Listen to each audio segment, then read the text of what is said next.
কি বলবো, এখন শেখ হাসিনা পদত্যাগ করার পর কোনো জায়গা পাইলো না, ভারতেই গেল। এটা আমার মূল কথা, কোনো জায়গা পাইলো না। এটা মানে আমার কাছে পুরো দেশবাসীর কাছে একটা প্রশ্ন, তাদের ভারতের সাথে, তার আমলে ভারতের সাথে একটা সম্পর্ক ছিল, মানে লাইক একটা ভালো সম্পর্ক। কিন্তু এখন যেহেতু শেখ হাসিনা এখান থেকে চলে গেছে, এখন ভারত সরকারও ষড়যন্ত্র শুরু করছে যে বাংলাদেশের মানুষ কেন শেখ হাসিনাকে এখান থেকে মানে পদত্যাগ করালো, এই জন্য ভারত সরকার আমাদের উপর ষড়যন্ত্র চালাচ্ছে। আর তোমরা একটু আগে বলতেছিল যে আসলে একটা কথা বলতেছিল যে আমরা দিয়েছি নানি, নদী দিয়েছে পানি, এটার মূল ব্যাখ্যাটা কি আছে? মানে তার মানে কি ভারতকে আমাদেরকে কাছ থেকে সুবিধা নেওয়ার জন্য এতদিন আসলে বলছে যে আমরা বাংলাদেশের পাশে আছি, এটা এখন শেখ হাসিনা গেছে পরে তারা পল্টি নিছে? আমার দিক থেকে বলতে গেলে হ্যাঁ, অবশ্যই তারা সুবিধাবাদী।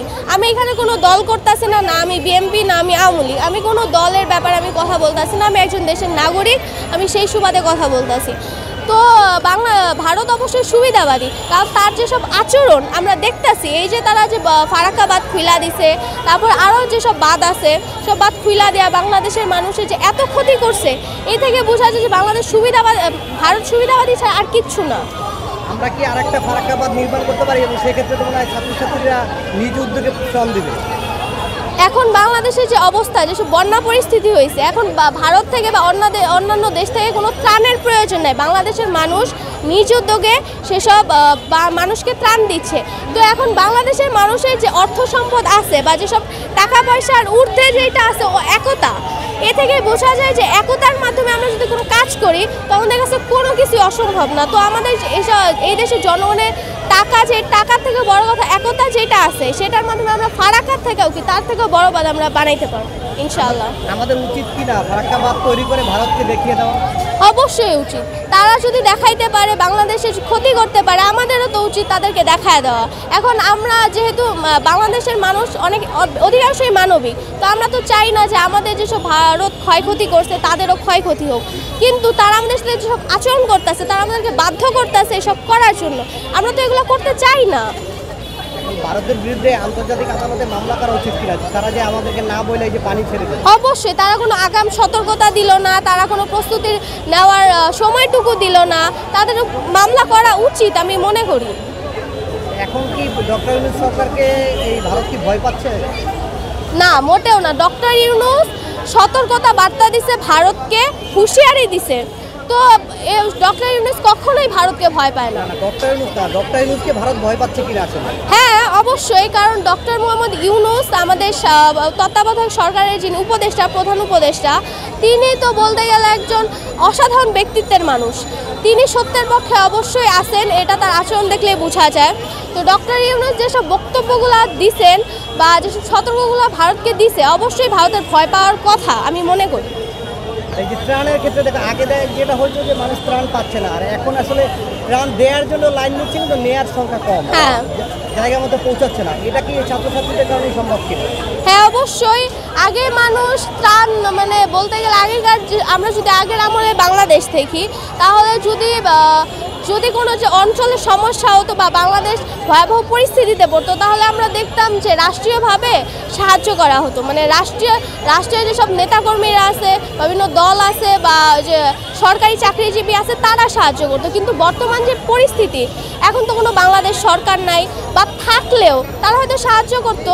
কিন্তু এখন ছাত্র জনতা যেইভাবে আমাদের ত্রাণ মানে বন্যাবাসীদেরকে সাহায্য করতেছে, তো বুঝাই যাচ্ছে এখানে আমাদের কোনো সরকার লাগবে না।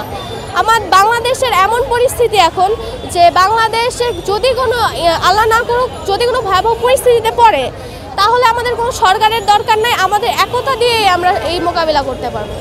আমরা যখন স্কুলে ক্লাস 1 থেকে শুরু করে একটা বাচ্চা, সেও টিফিন নিয়ে এসে বলতেছে যে বন্যার্থদের দিব। আসলে এটা আসলে সমাজের যারা টাকা পয়সা বা অনেক বিত্তশালী, তাদের আসলে বিবেককে নাড়া দেওয়ার মতো প্রশ্ন। হ্যাঁ, অবশ্যই এটা না দেওয়ার মতো কথা। একটা ছোট বাচ্চা যে টিফিনের টাকা বাঁচায়া এতগুলা মানুষের জন্য টাকা দিতে আসছে, এটা তো অবশ্যই তাদের তাড়নায় না দেওয়ার কথা। কারণ তারা বিত্তশালী, তারা যে এসি রুমেও থাকতে তারা অনেক সুবিধাও ভোগ করে, কিন্তু তারা জনগণের জন্য কোনো টাকা ব্যয় করে না। তারা যদি জনগণের জন্য টাকা ব্যয় করতো, আজকে কিন্তু দ্রব্যমূল্যের দাম এত বৃদ্ধি পাইতো না। আচ্ছা, আমি একটা প্রশ্ন করবো, সেটা হলো যে সরকার গঠনের পরে কিন্তু কিছু মহল বিভিন্ন দাবি দেওয়া নিয়ে রাস্তায় নেমেছে। আসলে এই বিষয়টা আপনি কিভাবে দেখছেন? মানে বাংলাদেশে এখন যা পরিস্থিতি, এখন তো তাদের দাবি দেওয়ার বা কোনো করার কোনো উচিত না। এখন আমাদের সবারই উচিত যে একতাবদ্ধ হয়ে সেটা প্রতিরোধ করা। কিন্তু এখন যে এসব দাবি করতেছে এক একজন এসা, সেটা হোক ছাত্র জনতা বা ওই যে আনসার বাহিনী বা অন্যান্য মানুষ, এটা তো কোনোভাবেই কাম্য না। আপনার কি মনে হয় এটা কোনো রাজনৈতিক কিছু হতে পারে? অবশ্যই আমার ব্যক্তিগত বিষয় থেকে মনে হয়, কারণ বর্তমানে আমরা যেটা দেখতেছি যে রিক্সাওয়ালা মামারা যেটা আন্দোলন করতেছে, তো এটা তো রাজনৈতিক বিষয়ের মধ্যেই পড়া যায়। মানে রিক্সাওয়ালা মামা, আমরা দেখছি যে আন্দোলনের সময় রিক্সাওয়ালা মামারাও কিন্তু আমাদের অনেক হেল্প করছে। তো তাদের, আমি মনে করি যে রিক্সাওয়ালা মামাদের উস্কানি দেওয়া হয়েছে, তাদেরকে এমন কোনো কথা বলা হয়েছে যে তাদের অধিকার নিয়ে এখন তাদের মাঠে নামতে হবে, সরকার পদত্যাগ হয়েছে, তারা যদি অধিকার নিয়ে মাঠে নামে তাদের অধিকার পূরণ হবে, এটা তাদের উস্কানি দেওয়া হয়েছে। নাইলে তো তারা কোনোদিন মাঠে নামতো না, কারণ এখন বাংলাদেশে অনেক খারাপ পরিস্থিতি। আচ্ছা, সাধারণ যে বাংলাদেশের যারা মানুষ আছে তাদের উদ্দেশ্যে আপনার কি বলার আছে সর্বশেষ? আমার বাংলাদেশের মানুষের উদ্দেশ্যে একটাই কথা বলার আছে যে আমরা যে ধর্মেরই হোক না কেন, যে জাতিরই হোক না কেন, আমাদের এখন সব ভুলা যাইতে হবে। আমরা আমাদের একটাই পরিচয়, আমরা মানুষ এবং আমরা বাঙালি। এখন এক অঞ্চলে একজন বাঙালি যদি বিপদে পড়ে, সেটা যে ধর্মেরই হোক না কেন, আমাদেরকে অবশ্যই তার সাহায্য করা উচিত।